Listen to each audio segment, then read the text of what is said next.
বাংলাদেশের গোপালগঞ্জ শাখার আয়োজনে দুর্নীতির বিরুদ্ধে সামাজিক প্রতিরোধ গড়ে তোলার আহ্বানের মধ্য দিয়ে গোপালগঞ্জে অনুষ্ঠিত হয়েছে গ্রিন ফোর্স বাংলাদেশের জেলা কমিটির পরিচিতি সভা।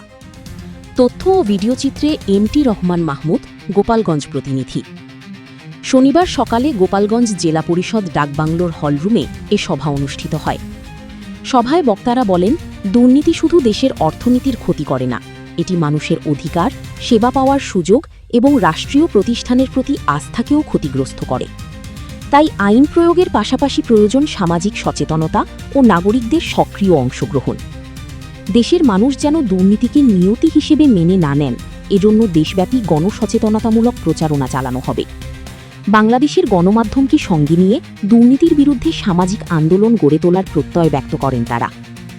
সভায় গ্রিন ফোর্স বাংলাদেশের চেয়ারম্যান মিকাইল রহমানের নেতৃত্বে সংগঠনের আদর্শ, শৃঙ্খলা ও স্বচ্ছতা বজায় রেখে দায়িত্বশীল নেতৃত্বের মাধ্যমে দুর্নীতিমুক্ত সমাজ গড়ার অঙ্গীকার করা হয়।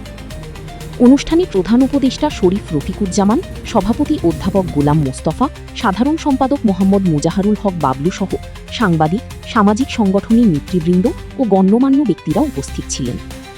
বক্তাদের প্রত্যাশা, সম্মিলিত প্রচেষ্টায় গড়ে উঠবে একটি পরিষ্কার, পরিচ্ছন্ন ও দুর্নীতিমুক্ত বাংলাদেশ। নিউজ 24 অনলাইন বিডির সাথে থাকুন, লাইক, কমেন্ট, শেয়ার করুন। ধন্যবাদ।